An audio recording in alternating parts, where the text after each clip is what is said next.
സദസ്സിന് നമസ്കാരം. അതിര് കവിഞ്ഞ ഭൗതികതയുടെയും അന്ധകാരം നിറഞ്ഞു വരുന്ന ഈ കാലയളവിൽ പ്രകാശിന്റെ പൊന്നിന് വെറുതെ ആധുനിക ഭാരതത്തിന് പ്രത്യാശയുടെ പ്രഭവ നക്ഷത്രമായി ഉദിച്ചു വരുന്ന ഒരു അപൂർവ വിശുദ്ധയാണ് വിശുദ്ധ അൽഫോൻസാമ്മ. അൽഫോൻസാമ്മ ഇന്ന് സഭയ്ക്ക് ഒരു അഭിമാനമാണ്. മലമേൽ പണിയപ്പെട്ട നഗരമായി സ്തൂപത്യങ്ങൾ കത്തിച്ചു വെച്ച ദീപമായി വിരാജിക്കുന്നു. അൽഫോൻസാമ്മ എങ്ങനെയാണ് വിശുദ്ധയായത്? നാം ഓരോരുത്തരുടെ മനസ്സിലുള്ള ചോദ്യമാണിത്. അതിന് ഒറ്റ വാക്കിൽ ഒരു ഉത്തരമേ ഉള്ളൂ: സ്നേഹം.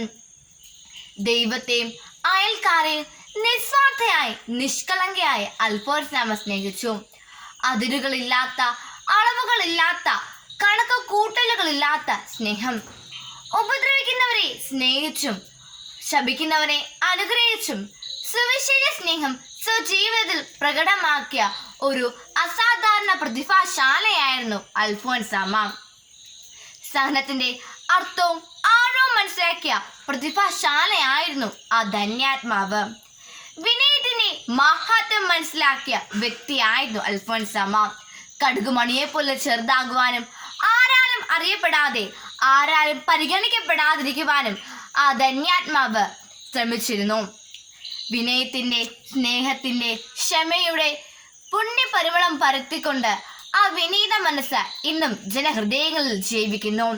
പുണ്യദിനത്തിന്റെ എല്ലാ മംഗളങ്ങളും നേർന്നുകൊണ്ട് എൻ്റെ വാക്കുകൾ ഞാൻ നിർത്തുന്നു. നന്ദി, നമസ്കാരം.